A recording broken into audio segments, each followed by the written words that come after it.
Bismillahirrahmanirrahim. Assalamualaikum warahmatullahi wabarakatuh. Kembali lagi di channel Pena Pencari Hikmah. Kali ini kita akan bahas malaikat maut yang ditampar Nabi Musa.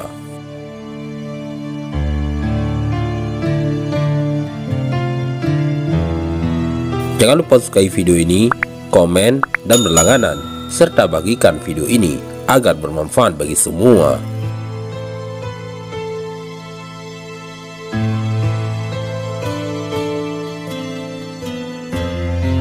Malaikat maut yang ditampar Nabi Musa memang benar. Bahkan riwayat tersebut terdapat dalam kitab Sahih Bukhari. Rasulullah SAW bersabda, malaikat maut datang kepada Nabi Musa seraya berkata, penuhilah panggilan Tuhanmu.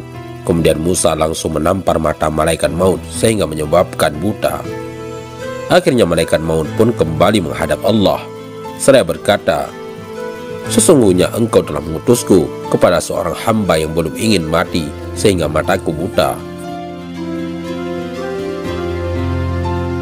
Maka Allah Subhanahu wa ta'ala mengembalikan penglihatannya dan berfirman, kembalilah kepada hambaku itu dan katakanlah kepadanya, jika engkau masih ingin hidup, maka letakkanlah tanganmu di atas punggung lembu. Setiap bulu yang tertutup telapak tanganmu, maka engkau berhak untuk hidup 1 tahun. Musa berkata, kemudian setelah itu apa lagi? Malaikat maut menjawab, kemudian engkau akan mati. Musa berkata, kalau begitu, berarti sekarang kematian sudah dekat. Wahai Tuhanku, matikanlah aku di dekat tanah suci Baitul Maqdis dengan jarak 1 lemparan batu. Nabi SAW bersabda, andai saja aku berada di sana, akan kuperlihatkan kepada kalian para sahabat kuburannya yang terletak di pinggir jalan, tepatnya di dataran pasir merah. Berkenaan dengan riwayat tersebut, Ibnu Hibban berkata bahwa Allah Subhanahu wa ta'ala mengutus para malaikat kepada para rasulnya dengan wujud yang tidak diketahui siapapun, seperti halnya ketika malaikat datang kepada Nabi Ibrahim. Beliau tidak mengenalnya, bahkan merasa ketakutan ketika itu. Begitupun halnya dengan malaikat maut yang dalam riwayat tersebut datang kepada Nabi Musa. Ia datang dalam wujud yang tidak diketahui Musa, sehingga Musa pun kaget ketika melihat seseorang hamba yang tidak dikenali tiba-tiba masuk ke rumah dan mengancamnya. Oleh karenanya, wajar saja jika Musa langsung menamparnya yang kemudian menyebabkan matanya buta.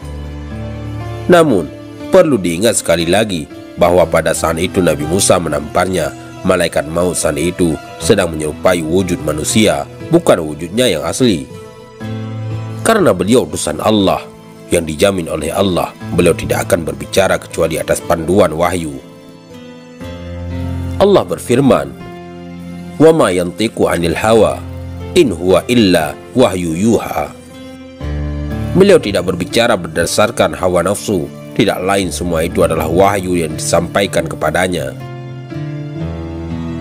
Terkait kejadian Musa memukul malaikat pencabut nyawa, malaikat maut, telah disampaikan oleh Nabi SAW dalam hadis yang sahih riwayat Bukhari, Muslim, dan yang lainnya. Dari Abu Hurairah radhiyallahu anhu, beliau mengatakan, malaikat maut diutus untuk mendatangi Nabi Musa alaihissalam. Ketika sampai di depannya Musa, beliau memukul malaikat tersebut sampai lepas matanya. Kemudian malaikat ini kembali menemui Rabb-nya. Beliau mengadu, engkau mengutusku untuk menemui hamba yang tidak menghendaki kematian. Kemudian Allah mengembalikan matanya dan berfirman, kembali temui Musa, sampaikan kepadanya, silahkan dia letakkan tangannya di punggung sapi, maka usia Musa akan ditambahkan sejumlah bulu yang ditutupi tangannya. Setiap 1 bulu dihitung 1 tahun. Musa bertanya, wahai Rabbku, lalu setelah itu apa yang terjadi? Allah menjawab, setelah itu mati. Musa berkata, kalau begitu, sekarang saja. Lalu Nabi Musa memohon kepada Allah agar didekatkan ke tanah suci, yaitu Baitul Maqdis, sejauh lemparan sebuah batu.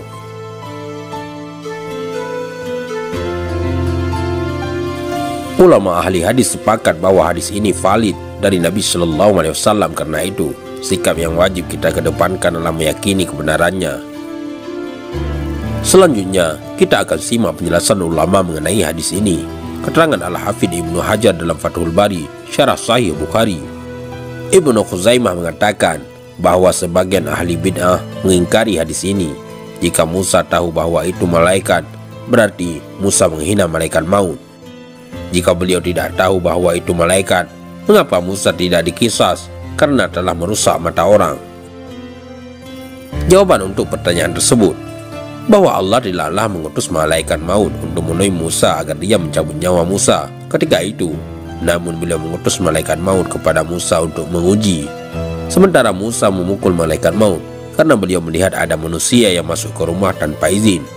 Dan Musa tidak tahu bahwa itu malaikat maut. Dan syariat membolehkan orang untuk merusak mata orang lain yang mengintip rumahnya untuk melihat isi rumahnya tanpa seizin. Selanjutnya, Al-Hafidz Ibnu Hajar menyebutkan beberapa bukti bahwa para nabi bisa saja tidak mengetahui malaikat yang datang kepadanya. Dulu ada malaikat yang datang menemui Nabi Ibrahim dan Nabi Lut dalam rupa manusia. Namun mereka, Ibrahim dan Lut, awalnya tidak mengenalnya. Andai Ibrahim tahu bahwa dua orang itu adalah malaikat, tentu Ibrahim tidak akan menyuguhkan makanan untuk mereka. Dan andai Lut tahu bahwa itu adalah malaikat, tentu Lut tidak perlu mengkhawatirkan mereka dari kejahatan kaumnya.